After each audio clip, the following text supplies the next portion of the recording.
பெண் தெய்வமான அனைத்து தெய்வங்களையும் பெரியாச்சி, காளியம்மன், துர்க்கையம்மன், திரௌபதி அம்மன், கங்கை அம்மன், காவிரி அம்மன் போன்ற தெய்வங்களை யாரும் எதற்கு மாரியம்மனை வழிபடுகிறார்கள் என்றால், நோயற்ற வாழ்வே குறைவற்ற செல்வம். அந்த நோயற்ற வாழ்வு எல்லோருக்கும் கிடைக்க வேண்டும். இந்த தனி பிரேயர்ங்கிறது வேற, தன் குடும்பத்துக்கு தனக்காக வழிபாடு பண்ணுவார்கள். இந்த பொங்கல் பண்டிகையில் உள்ள வழிபாடுகள் எல்லாம் உலகெங்கிலும் வாழ்கின்ற அனைத்து ஜீவராசிகள், அனைத்து மக்களும் வாழ வேண்டும் என்பதற்காக தான் எல்லா பண்டிகையும். அதுபோன்று கன்னி பொங்கல் மிக முக்கியமாக கருதப்படுகிறது. அந்த கன்னி பொங்கலில தான் அந்த நான்வெஜ்ஜு சாப்பிடுவாங்க. சில கிராம தேவதைகளுக்கெல்லாம் அந்த நான்வெஜ்ஜு ஆடு இவைகளை எல்லாம் பலியிட்டு அதை வச்சு சாப்பிட்டுட்டு அன்றைய தினம் கன்னியர்கள் அனைவரும் கணுப்பொங்கல் என்று எப்படி செய்கிறார்களோ அது போன்று மாலை நேரத்தில் சரியாக 5 மணியில் இருந்து 7 மணிக்குள்ளாக அது ரொம்ப 5லேருந்து 6 ரொம்ப முக்கியமான வேலை. அதுக்கு பேர் கோதூளி வேலை என்று சொல்வார்கள். பசுமாடுகள் எல்லாம் காலையில் சென்று வயல்வெளிகளில் மேய்ந்து பசு புல்களை உண்டு மன மகிழ்ச்சியோடு திரும்பி அந்தந்த மாட்டு கொட்டகைக்கு வரக்கூடிய நேரம் அந்த 5லிருந்து 6. அதனால அது மகிழ்ச்சியான ஒரு நேரம். அந்த மகிழ்ச்சியான ஒரு 3 நேரம் ரொம்ப முக்கியமான நேரம். பிரம்ம முகூர்த்தம் காலையில 5 to 7 வச்சுக்கலாம். 5 to 6 ரொம்ப பெட்டர். அடுத்தது மதியம் 12லேருந்து 1 அபிஜித் முகூர்த்தம்னு சொல்லுவாங்க. இந்த மாலை 5 to 6 கோதூளி வேலைன்னு பேர். இந்த 3 வேலைகளிலேயும் நீங்கள் எந்த காரியத்தை வேண்டுமானாலும், யோகம் நல்லா இல்லைன்னாலும் பரவாயில்ல, திதி நல்லா இல்லைன்னாலும் சரிதான், எதுவுமே நல்ல காரியங்கள் செய்தால் 1க்கு 100ஆக 1000ஆக வளரும். அது போன்ற அந்த கோதூளி வேலை மகிழ்ச்சியை கொண்டாடுகின்ற ஒரு விதமாக தன் நிலையை எல்லோருமே மறந்துடுவாங்க. 10 பேர் 100 பேர் 1000 பேர் பார்த்தீங்கன்னா, சில மெரினா பீச்செல்லாம் பார்த்தீங்கன்னா அந்த 2-3 நாளும் ஈவினிங் டயத்தில் பார்த்தீங்கன்னா பல லட்சக்கணக்கானவர்கள் வந்து தன்னுடைய மகிழ்ச்சியை பரிமாறிக்கொள்வார்கள்.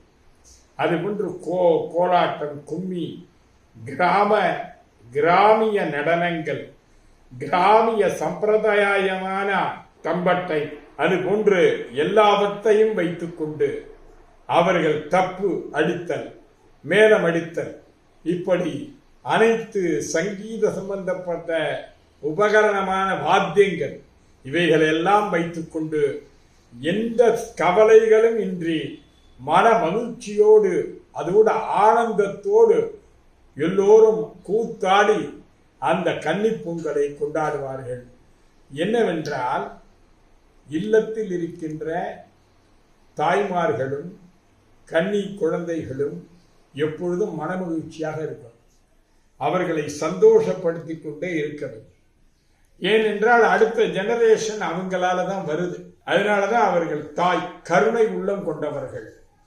அதனாலதான் அந்த பொங்கல் சங்கராந்திக்கு வரிசை மிக முக்கியமாக கருதப்படுகிறது. தீபாவளி வரிசையை விட பொங்கல் வரிசைய தன்னுடைய சகோதரிகள் வீட்டுக்கோ, தன்னுடைய குழந்தைகள் பெண்கள் வீட்டிற்கோ அவர்கள் கொண்டு கொடுப்பார்கள். தைப்பொங்கலுக்கு 1 வாரம் முன்னாடியே ஆரம்பிச்சிருவாங்க.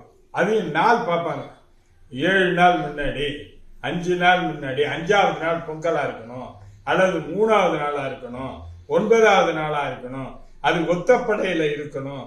நல்ல நாளாக பார்த்து அவர்களுக்கு நல்ல பழங்கள், மஞ்சள் கொத்து, இஞ்சி கொத்து, கரும்பு இவைகளை எல்லாம். இஞ்சி கொத்து எதற்காக என்றால் அது ஒரு மருத்துவ குணத்தை உடையது. அது நல்ல ஜெரிமானாகும். பலவிதமான மருத்துவ குணம் இருக்கின்றது. 20 வருஷமோ அல்லது 50 வருஷம் முன்னாடி பாத்தீங்கன்னா மக்கள் தொகை எத்தனை? அப்ப உள்ள தானிய உற்பத்தி இருந்தா இப்ப முடியுமா? கிடையாது. இப்ப அது கோடிக்கணக்கா மாறி இருக்கு. இவ்வளவு கோடிக்கணக்கான மக்கள் தொகை வளர்ந்து கொண்டே போகின்ற பொழுது அதற்கு ஏற்றவாறு உணவு தானியங்களை, விவசாய பொருட்களை அதிகமான உற்பத்தி செய்யக்கூடிய நிலைப்பாட்டை உண்டாக்குவது என்ன? தெய்வ சக்தி. அந்த தெய்வ சக்தியாக உள்ளதுதான் மாடு, பரப்பன, இந்த நம்மளுடைய கதிரவன், சூரியன், சந்திரன். அத்தனை பேருக்கு தண்ணி கிடைக்கிறது. 20 வருஷம் முன்னாடி இருந்ததுக்கு 10% கூட அல்லது 50% கூட ஏறி இருக்குனால அத்தனை பேருக்கும் அதுதான் இயற்கையினுடைய நியதி. இயற்கை என்பதுதான் இறைவன். அந்த இறைவனும் இயற்கையும் ஒன்று கூடினால்தான் அனைத்து ஜீவராசிகளும் வாழ முடியும். அப்படி வாழ்வதற்கு உறுதுணையாக இருப்பதை எல்லாம் நாம் வழிபடுகின்ற ஒரு நிகழ்ச்சி தான் இந்த பொங்கல் பண்டிகை. அந்த 2வது நாள், அந்த 2வது நாளில்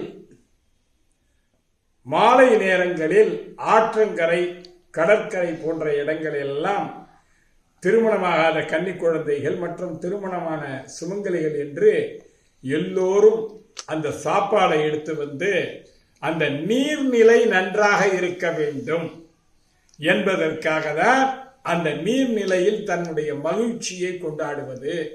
எல்லாரும் கும்மி அடிப்பார்கள், கோலாட்டம் அடிப்பார்கள். அந்த கும்மி கோலாட்டத்தில் அந்த பாடுறாங்க பாருங்க, அந்த பாடுறதுல எல்லாமே வரும். சூரிய சந்திரனை மகிழ்ச்சியா பாடுறது, காவிரி கங்கை நதிகள் நன்றாக வளர வேண்டும் என்பது, நம்மளுடைய குடும்பங்கள் எல்லாம் செழித்து வாழ வேண்டும் என்கின்ற நல்ல சொற்கள் எல்லாம் அந்த பாட்டிலே வைந்து அவர்கள் பாடி ஆடுகின்ற பொழுது அதனுடைய ஈர்ப்பு சக்தியானது உலகெங்கிலும் வியாபித்து அந்த சப்தமும் அந்த துவனி தான் எல்லாமே. அந்த துவனியினால் தான் முக்கியம் என்பதனால தான் அந்த வடமொழி சிறப்பு பெறுகிறது. ஓம் என்கின்ற வார்த்தையும் அதிலே உச்சரிக்கின்ற விஷயங்களில் தனிச்சிறப்பு, ஒளி ஒளி. அதுபோன்று இவர்கள் பாடுகின்ற பாடலுடைய விஷயங்கள் மேலே சென்று உலகெங்கிலும் வியாபித்து நல்ல நிலைப்பாடு உண்டாகுவதற்கு மீண்டும் அருள்பாலிக்கின்றார்கள். அதனால்தான் நீர்நிலை, கதிரவன், சந்திரன், நீர்நிலை இவை எல்லாவற்றையும் நாம் கொண்டாடுகின்றோம் என்றால் அதனுடைய முக்கியத்துவம் ஜீவராசிகளுடைய நீண்ட நாளைய வாழையடியாக வாழ்வதற்கும் அவர்களுக்கு உணவுப் பொருள் எப்பொழுதும் கிடைக்க வேண்டும் என்பதற்காக செய்யப்படுகின்ற வழிபாடாக கருகிறது.